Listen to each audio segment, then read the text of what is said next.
Sebenarnya relasi hilir dan hulu itu problem yang sering ditemukan kalau dari hilir sendiri apa? Oh, udah gampang. Dia kan pedagang. Gua roasternya. Beli gua cobain, lah nggak enak. Paling itu. Kan roaster begitu, nggak suka balikin. Nah itu gimana? Itu kan merugikan produsen kan, petani atau pengolah atau pengkulak atau apalah bahasanya. Roaster selalu membalikan barang itu dengan alasan subjektif, dia tidak suka. Nah, itu kan kasusnya udah banyak, mulai dari tonan, kiloan, banyak lah. Dari ton jebot juga.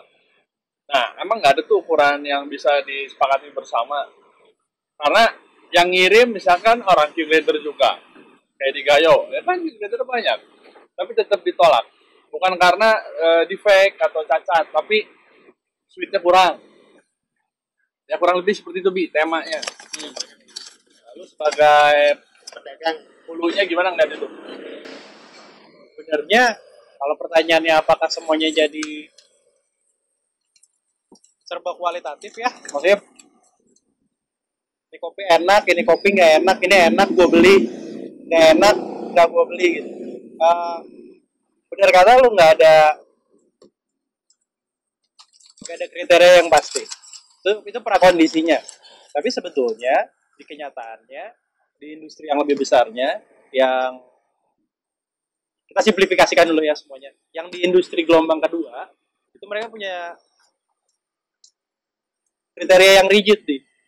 Jadi yang misalnya dibilang defect point tuh, ya emang ada, dan rujukannya ke siapa gitu. Misalnya buyer dulu cuma Jepang sama US misalnya yang gede ya, semuanya ngerujuknya ya CQI. Jadi dan itu bisa dikuantifikasikan dengan sangat jelas. Jadi dia bahkan itu semua bisa dilihat sampai ke terminologi yang beredar di lapangan. Gue bicara konteksnya Gayo ya, karena perkembangan kopi Jawa Barat itu buat gue itu perkembangan kopi specialty. Jadi selepas Gayo kemudian di tahun 2000-an pasca tsunami bisa berkembang lagi industri kopinya. Terus Pak Eko pulang dari Sumatera Utara ke Jawa Barat, itu yang meledakkan industri kopi Jawa Barat. Jadi kalau ditanya kenapa industri kopi Jawa Barat sekarang green bean harganya bisa melejit dengan tiba-tiba, ya menurut gua karena fondasi dasarnya memang belum sangat kuat, tapi masuk di masa ketika semuanya masih belum begitu jelas. Nah kalau di Gayo terminologinya bisa jelas di level tengkulak, bukan di level petani, tengkulak tingkat kampung, yang mana setiap kampung pasti ada tengkulaknya. Mereka ngerti istilahnya defect-nya berapa. Kalau di Jawa Barat mereka pakai istilah sortir, kalau di sana istilahnya DP, defect point. Jadi dikejar sampai defect point berapa. DP sekali jalan, jadi defect point yang bisa dirata-ratakan kalau disortir sekali jalan menggunakan tangan. Jadi kalau ditanya apakah ada parameternya apa, defect point. Nah baru nanti sebelum era Q-grader istilahnya kan cuma cover aja. Nah itu memang dari angka defect point itu yang menentukan lolos atau tidak lolos. Nanti yang nentuin harganya tinggi atau tidak tinggi kualitas cup. Kayak gitu. Jadi kerjanya cover itu memang dibantu oleh kerjanya tim yang nyortir di awal. Jadi kalau ditanya ada atau nggak ada jawabannya. Kalau ngerespon sekarang gimana, mungkin itu bisa juga ngelihat berkaca dari yang pernah terjadi di level global. Konteneran juga bisa kok ditolak. Tapi biasanya penolakannya misalnya Starbucks beli, terus misalnya Indokafko ngejual ke Starbucks, ini bisa di reject kok. Kenapa? Karena misalnya defect point-nya cocok, tapi profile cup-nya ternyata benar-benar ferment atau betul-betul ada defect primer secara rasa yang memang disepakati bersama itu defect. Ya kayak kita waktu di Jember aja, kalau ngambil kelas di Jember ya kelasnya cuma defect primer yang diajarin. Sama kopi atribut rasa itu kecil lah, paling cuma 20% di akhir. Tapi 80%-nya menjajaki semua cacat rasa yang ada. Dan itu mungkin yang nggak pernah banyak dipahami sama orang. Iya, jadi kalau gue ngeliat karena pertama kali yang gue pernah lihat bermain di industri, pertama kali gue belajar kopi, ya gue masuknya ke Gayo. Jadi gue ngerasa di Gayo itu lumayan rapi, sistem perdagangannya lumayan rapi, kriterianya. Nah lalu apa yang terjadi kalau misalnya kopinya ditolak gitu? Kalau di Gayo punya yang namanya Gayo Cover Steam, yang nanti itu arbitrase yang ngebantuin segala proses di pengadilannya. Tapi Gayo Cover Steam, GCT, kumpulan perusahaan-perusahaan yang begitu banyak. Mereka kan punya tim quality control. Nah, tim quality controlnya itu berjejaring lah antar sesama quality control. Tujuannya buat ningkatin kualitas di level petani.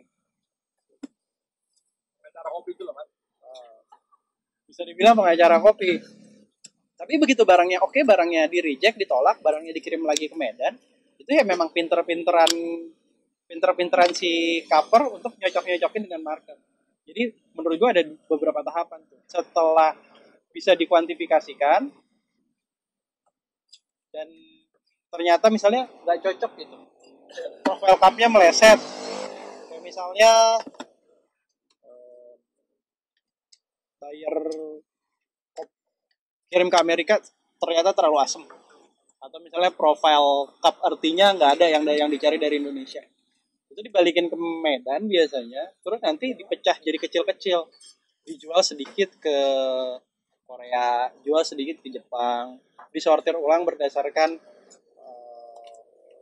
ukuran, size. Itu memang terjadi. Dan itu gue rasa bukan cuma di level pemain besar. Kalau dari pemain hulu kayak gue misalnya gue kirim barang ke Pilo, di retur sama Pilo. Nah, gue nggak mungkin buat barang itu sebagai, ya gue anggap kerugian total kan. Gue pecah jadi kecil-kecil, gue oper lagi ke Kirun. Menurut gue sih sah-sah aja. Kayak misalnya lu ngerosting kopi terlalu gelap, terus lu lempar buat pasar yang berbeda. Menurut gue itu memang permainan pemain hulu, dan kesepakatan antar perjanjian antar pembeli dan penjual itu yang nggak bisa ditiadakan sama sekali dan ditulis sebagai sebuah kontrak hukum gitu. Buat gue sih kayak gitu. Jadi hulu hilir kenapa bisa nggak nyambung terus? Ya karena pengetahuannya memang jauh. Yang di hulu nggak mungkin ngejar semua perkembangan yang ada di hilir. Yang bisa dikejar adalah prediksi selera gitu. Misalnya gue tahu nih, gue nih sukanya kopi yang kayak gini nih. Dia nih, gue sukanya kopi kayak gini. Gue nggak mungkin nawarin ke Dian kopi yang super asem gitu. Misalnya. Dulunya gitu, mungkin sekarang udah bisa. Atau misalnya base harganya gitu. Gue nggak mungkin jual barang yang harganya 150 ke atas. Ya udah gue jual barang yang 160 ke siapa. Sebenarnya itu seleksi market sih. Dan gue rasa cover-cover yang gede, perusahaan-perusahaan yang gede, kekuatan utamanya itu kan memang di tim quality controlnya. Itu mereka pintar ngebaca market. Sama trust. Jadi kalau di level hulu, anggaplah kayak perusahaan yang gede kan di Indonesia nggak banyak. Misalnya Olam, Indokapko, Ekom Group, Toarko, Sulutko, Wahana, misalnya. Terus Umaria di Medan. Nah, Ketiara misalnya. Perusahaan-perusahaan kayak gitu yang hebat adalah tim quality control internalnya. Karena mereka nggak cuma menyediakan kopi, tapi juga membaca pasar. Ada bagusnya sih Run, barang-barang di reject itu. Karena jadi di situ ada pembelajaran. Tapi memang banyak yang nggak jelas. Jadi kondisi yang sekarang gapnya terlalu besar karena sama-sama masih lagi belajar aja. Itu yang satu. Kenapa gue bilang bisa bagus buat keduanya? Karena harus diakui kualitas green bean sekarang naik.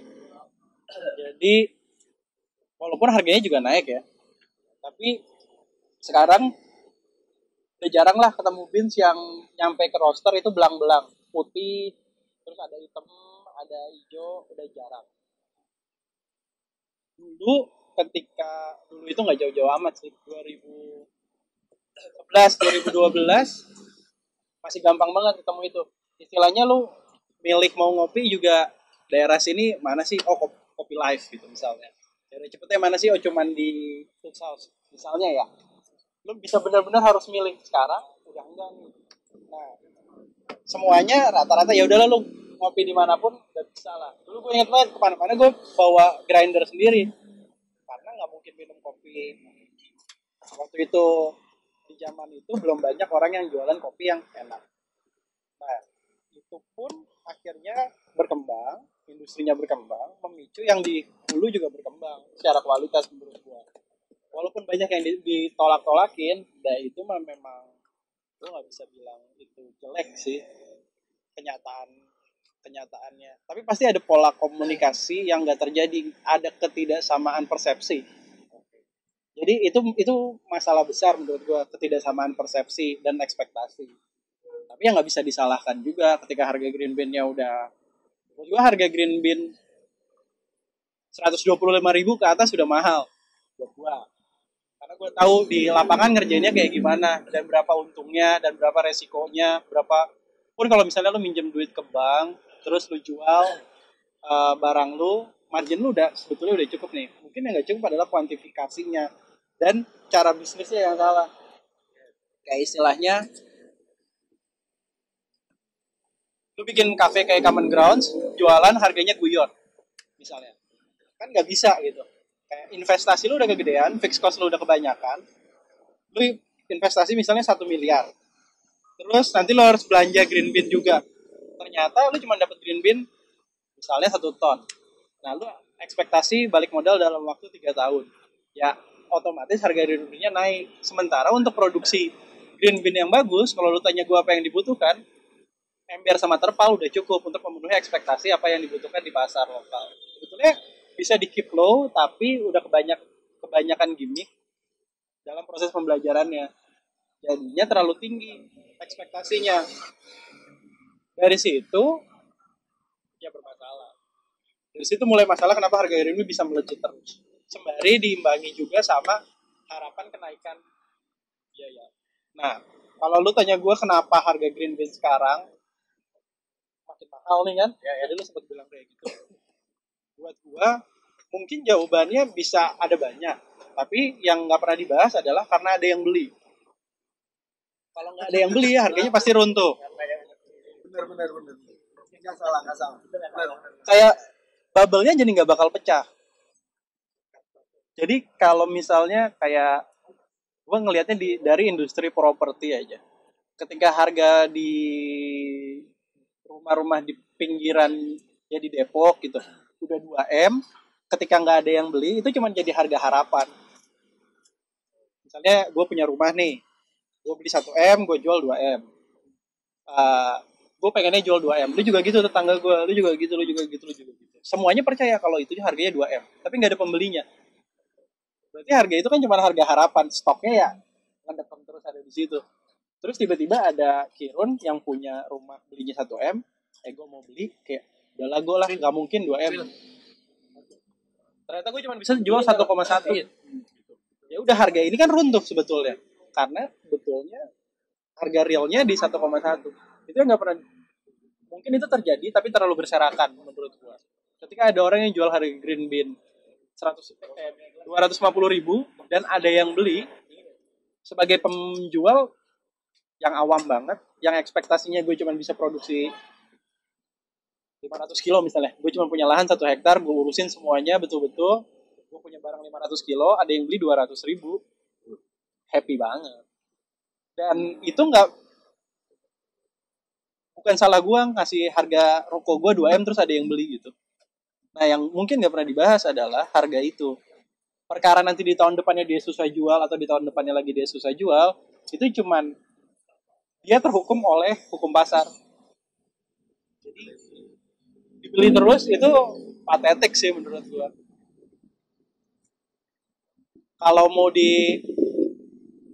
Kalau mau dirunut, sebetulnya menurut gua yang naikin harga kopi Arabica di Indonesia ya Classic Beans.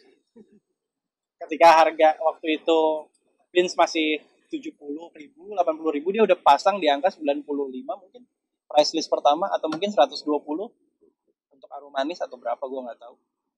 Dan semuanya nempel harga dia kan, sampai udah melebihi lagi.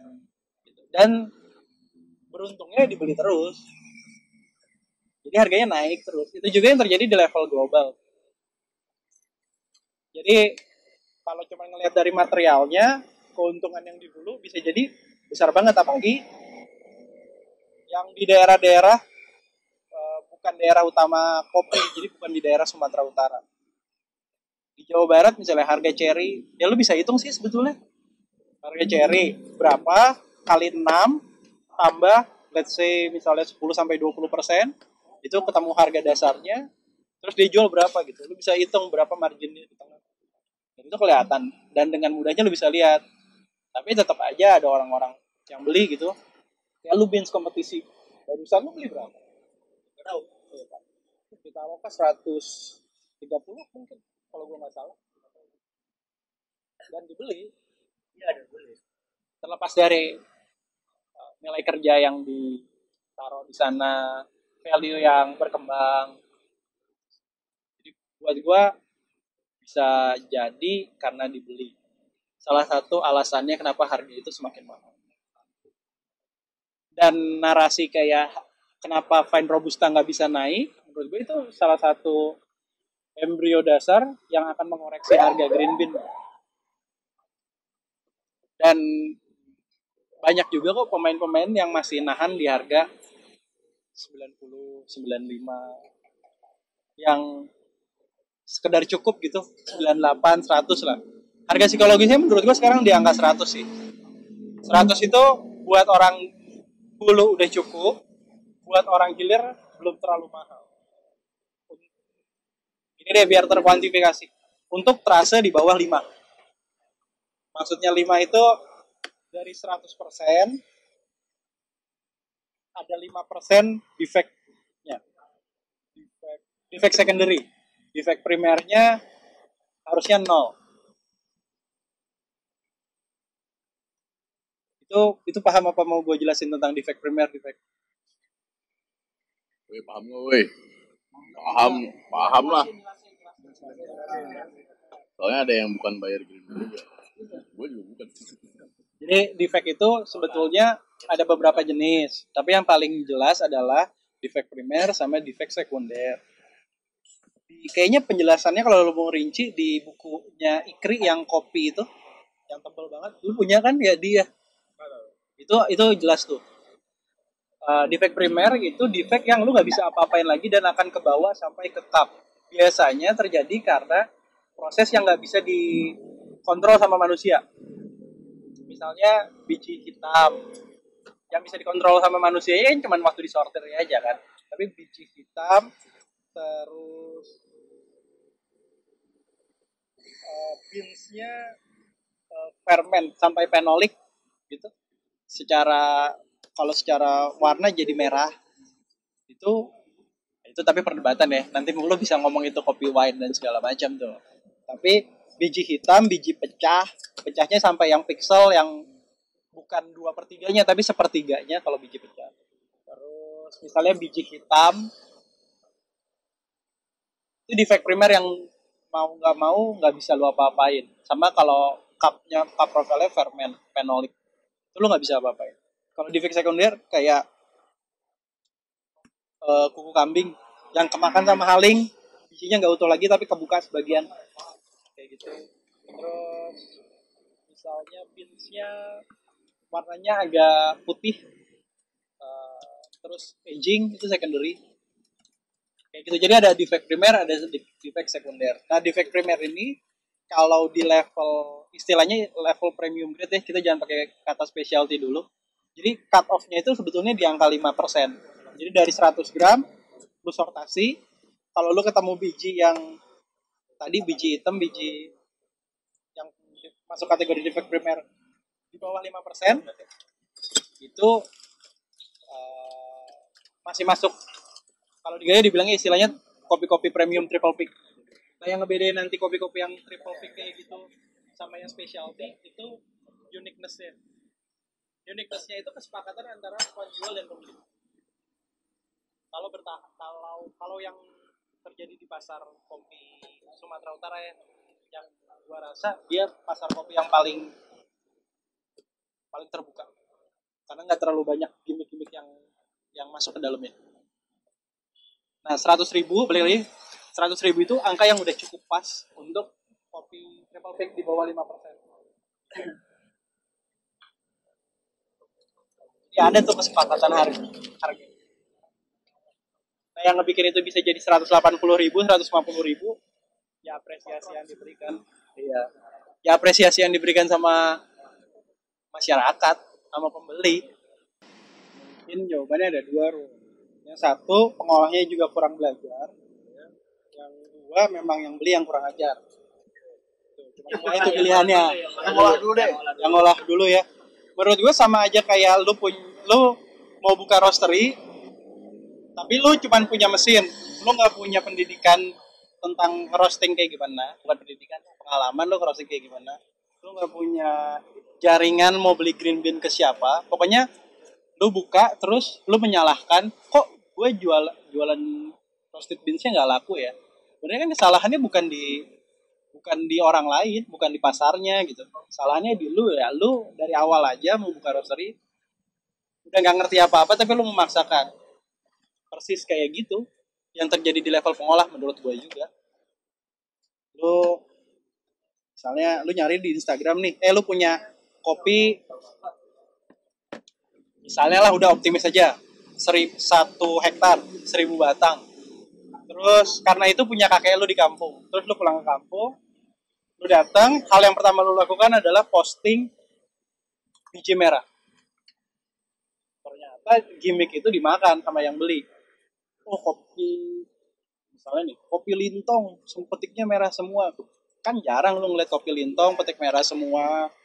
Kayak gitu. Jadi kayak ada sesuatu yang berbeda dan dimakan banget sama pasar. Pembeliannya meledak.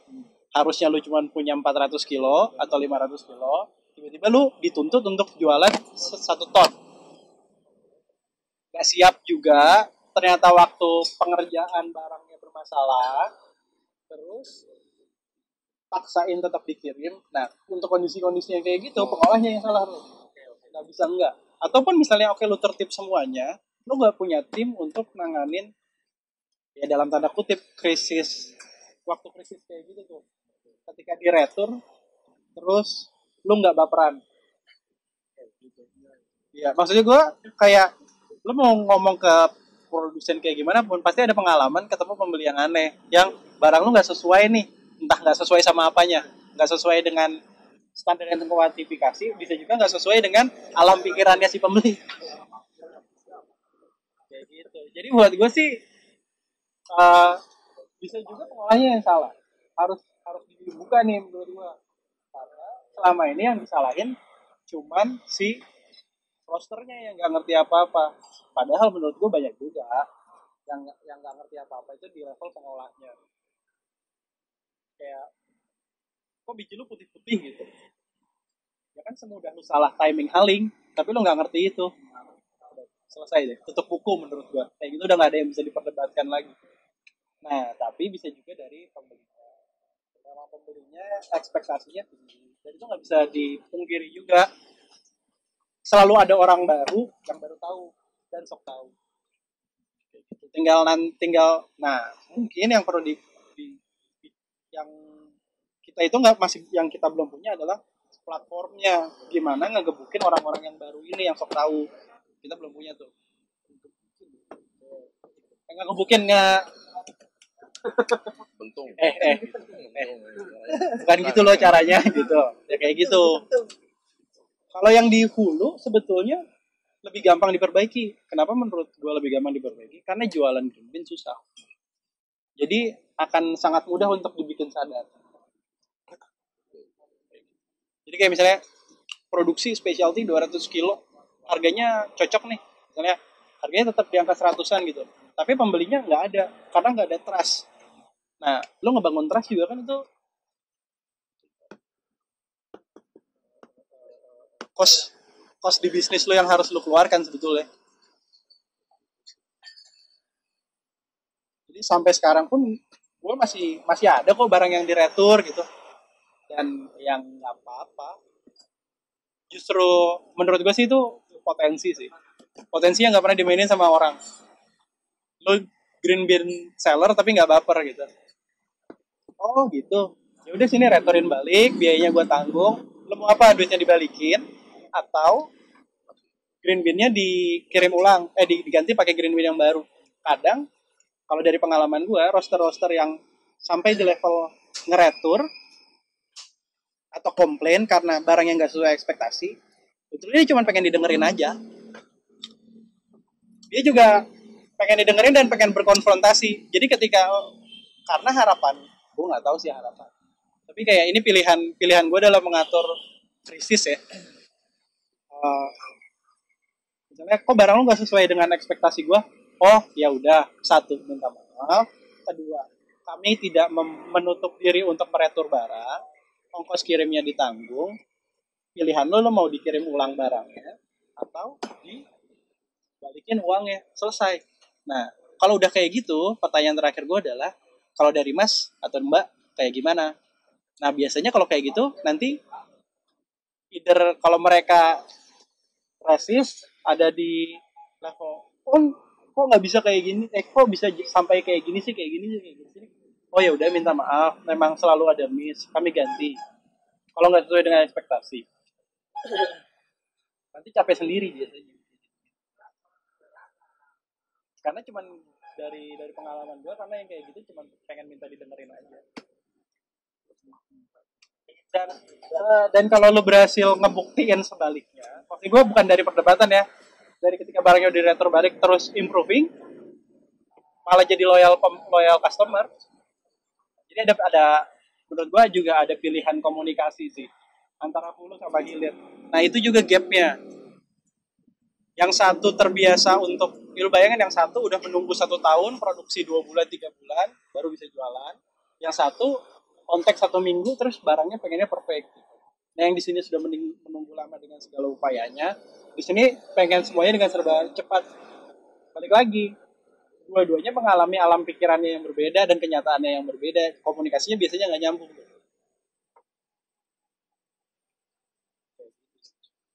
Itu yang agak-agak ribet. Bedanya kalau di negara, kalau gua ngeliat kayak di negara Eropa, kenapa kayak gitu jarang kejadian?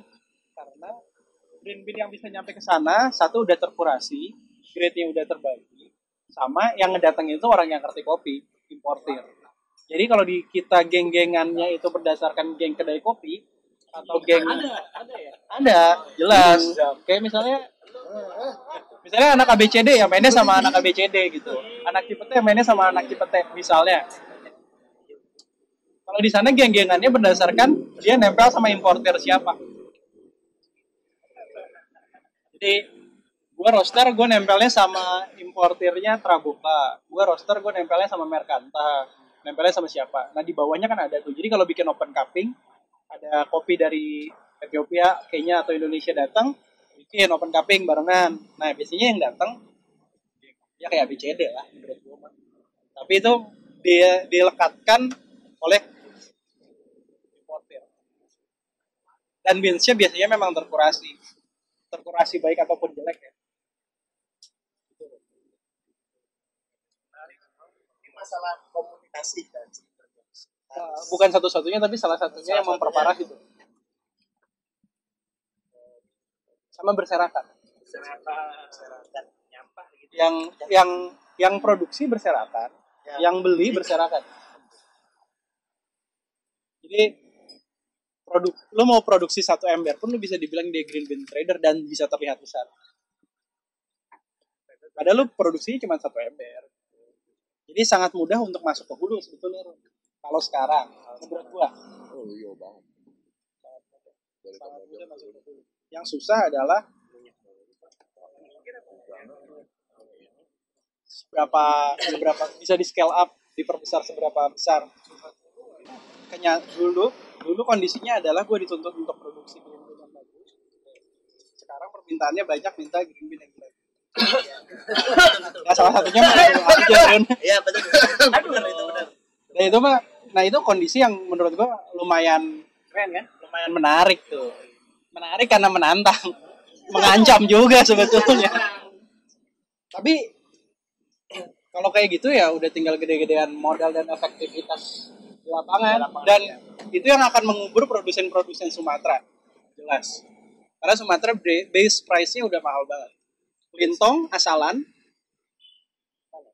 Lintong gabah basah 40.000. Gabah kering berarti ya, untuk jadi green bean dia ketemu udah di angka 90 itu terasanya masih 15.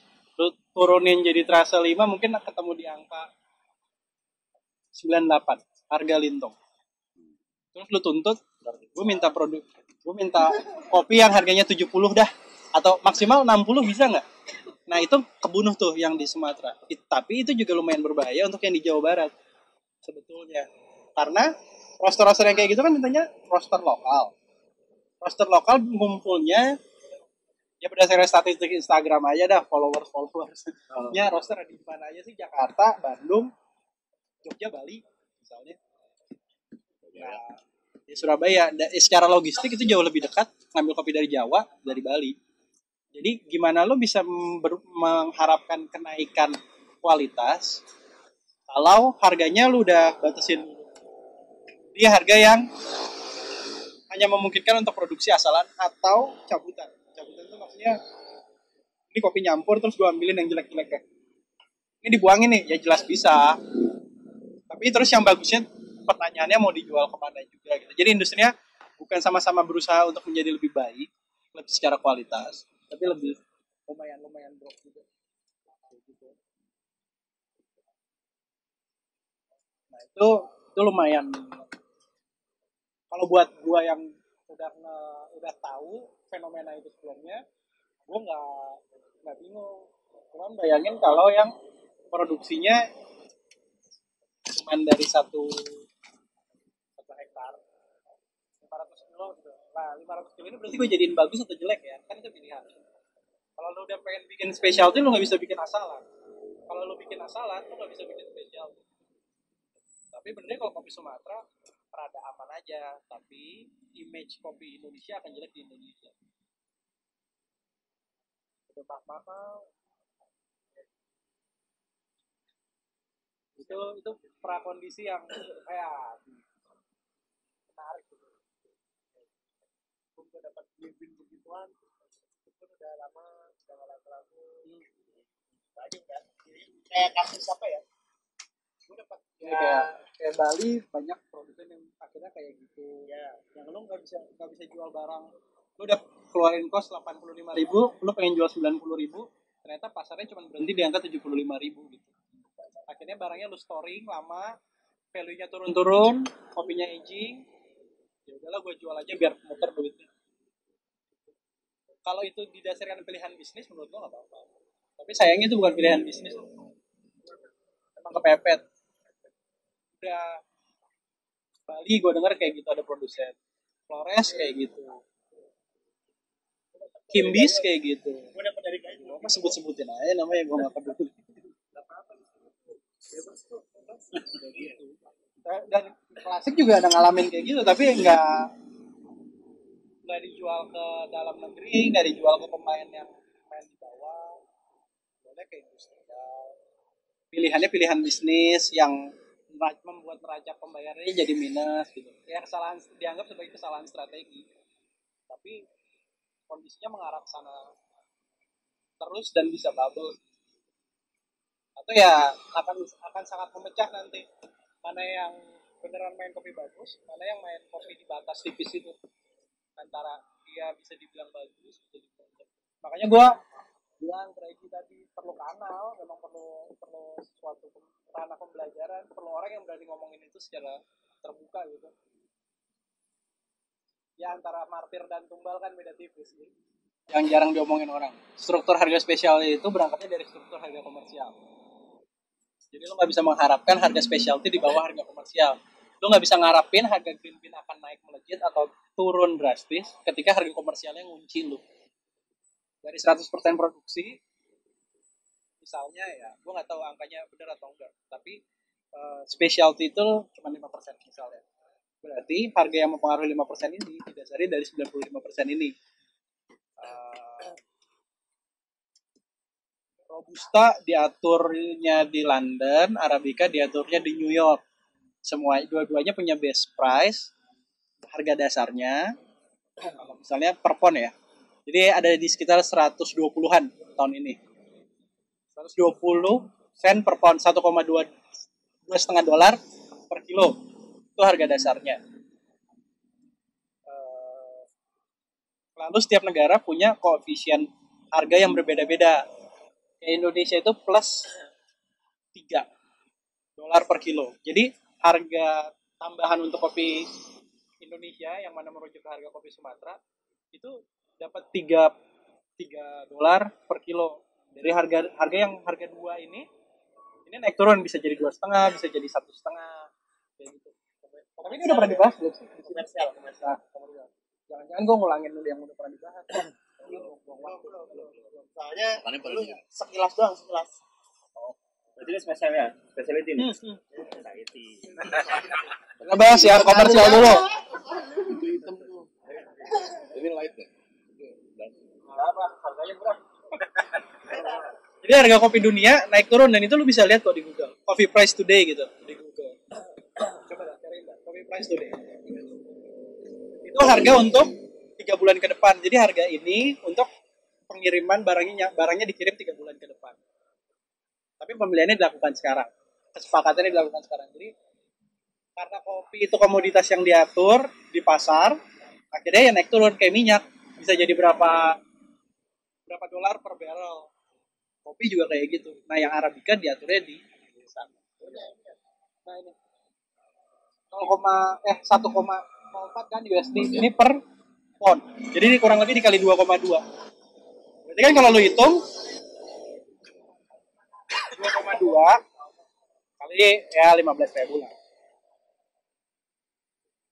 Ini harga kopi dunia 33.000 Arabica per kilo. Nah, murah kan?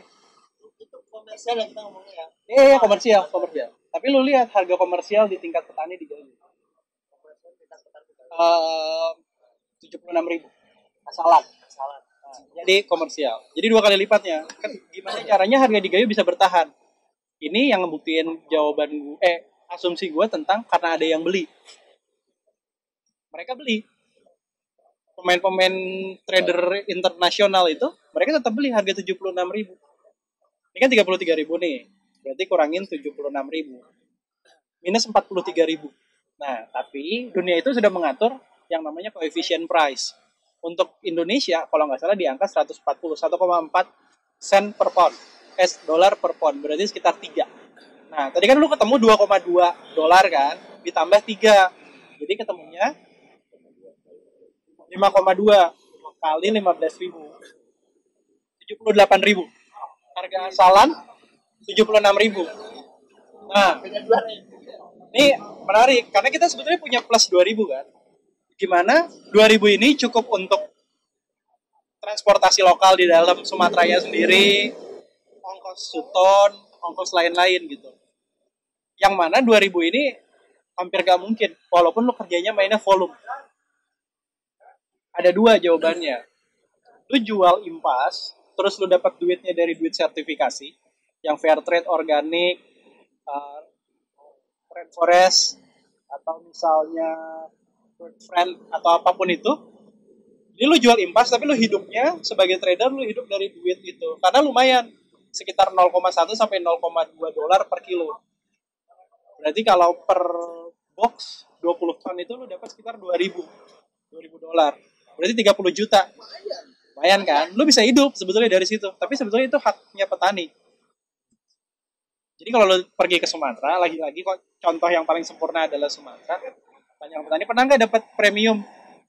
Pernah, tapi dapatnya mesin potong rumput sekali aja berapa tahun yang lalu.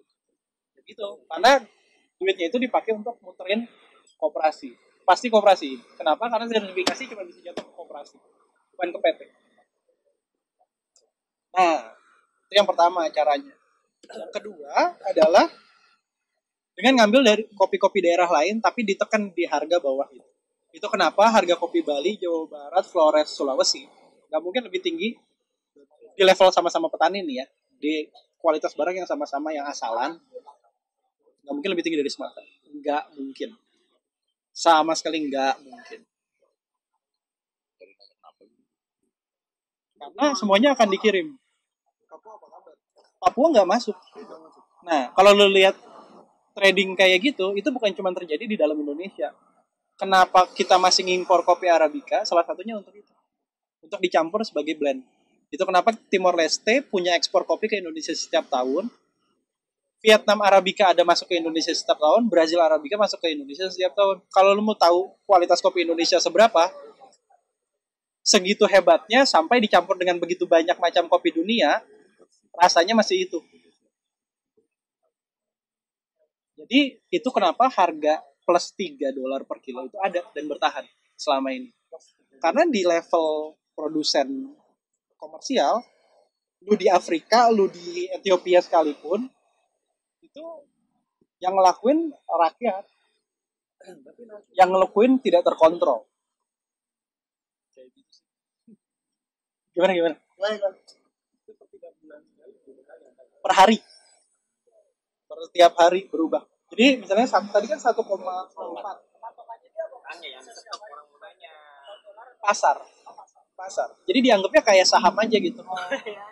Itu kenapa juga kopi specialty Indonesia menurut gua lambat berkembang. Dasarnya ya komersial. Karena di Gayo lu punya 76.000 kan. Kalau misalnya lu produksi spesial 76.000 itu barang kayak gimana pun dibeli. Kalau lu bikin specialty, oke bisa naik jadi 90.000. Tapi ada risiko barang di reject, tenaga lu habis untuk ngejemur, untuk ngeladenin tamu, untuk ngeladenin komplain juga termasuk di dalamnya. Untuk packing dalam Grand Pro misalnya atau di dalam karung kanvas atau karung plastik pun. Terus lu ngirim nunggu berapa lama? Anggaplah dari panen sampai jadi lu butuh 1 bulan untuk kerjain. Itu ketahan 1 bulan. Kalau dia panen bikin asalan 3 hari kemudian dia dapat uang. Jadi selisihnya kan cuma sekitar 20.000 tuh. Tapi lu catat tuh, selisih 20.000. Nah, lu lihat harga kopi Brazil sekarang. Harga kopi Brazil itu kalau gua nggak salah ya, minus 20 dari harga tadi per pon, berarti 0,5. Anggaplah $0,5 lah. Jadi dari harga 33.000 itu lu masih kurangin 7.000. Berarti 26.000.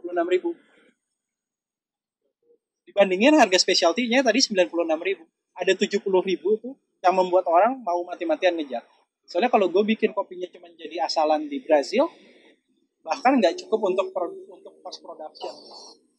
Itu kenapa secara struktur ekonomi memicu orang-orang di negara lain yang nggak plus nilainya atau nilai plusnya nggak setinggi Indonesia mau memperjuangkan. Ya kayak orang di Flores lah, lu kasih harga jebret 90.000, kualitas kopinya gila-gilaan langsung. Lu kasih 90.000 ke Sumatera ke orang Lintong, ya udah gitu-gitu aja. Bedanya ya di WhatsApp lah, selamat pagi, kami sudah ada green bean, cuman itu aja bedanya. Di Flores diusahakan, suruh dari pengalaman gue sih kayak gitu. Lu minta petik merah semua bisa. Itu kenapa di Jawa Barat bisa dengan mudahnya kampanye petik merah saja berhasil. Iya, Sumatera enggak.